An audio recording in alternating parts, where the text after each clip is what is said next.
2019년 세법 개정안. 정부가 내년에 세금 제도를 어떻게 바꾸겠다는 세법 개정안을 오늘 발표했습니다. 작년에는 소득 재분배에 방점을 뒀다면 올해는 경기 부양이 핵심이라고 하는데요. 경제부 이한승 기자와 이 내용 짚어보도록 하겠습니다. 이 기자, 네. 정부가 세금으로 경기 부양에 나섰다고 하는데 구체적으로 어떤 점에서 그렇게 나옵니까? 우선 투자하는 기업, 또 기술 개발하는 기업의 세금을 좀 많이 깎아주기로 했는데요. 예.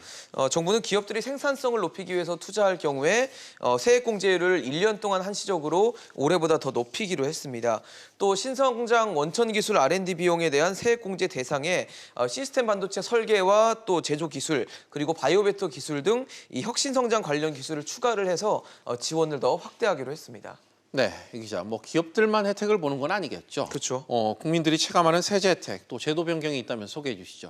네, 일단 올해 폐지가 될 예정이어서 좀 시끌시끌했던 신용카드 소득공제와 함께 또 주택청약 종합저축에 대한 이 소득공제가 3년 더 연장이 됩니다. 예.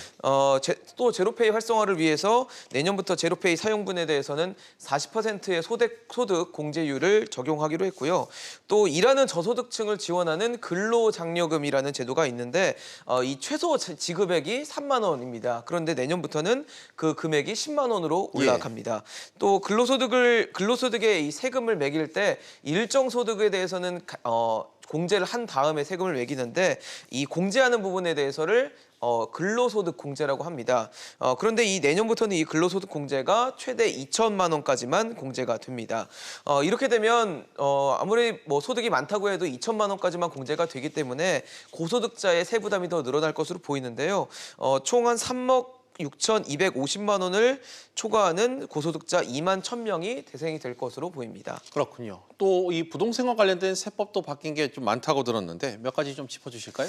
네, 일단 가장 먼저 눈에 띄는 건 소형주택 임대 사업자에 대한 이 세 감면율을 축소하는 건데요. 예. 지금까지는 임대 사업자가 전용 면적 85제곱미터 이하, 또 6억 원 이하인 소형주택을 빌려주고 올리는 소득에 대해서는 4년 이상 임대를 하면 30%, 또 8년 이상 임대하면 75%의 소득세와 법인세 세액을 감면을 해줬는데요. 내후년부터인 2021년부터는 4년 이상일 때는 20%, 또 8년 이상일 때는 50%로 그 세율을 낮출 계획입니다. 예. 또 9억 원 이상 상가주택을 거래할 때 받던 양도소득 과세 특례도 줄어듭니다. 지금은 상가주택에서 이 상가주택이라는 게 사실 상가와 주택이 결합되어 있는 형태인데 주택 면적이 상가보다 넓으면 그냥 건물 전체를 주택으로 간주를 했었거든요. 그런데 이 주택에는 양도소득세의 양도 차익의 최대 80%를 공제하고 있고 상가 같은 경우는 이 30%만 공제를 하고 있습니다.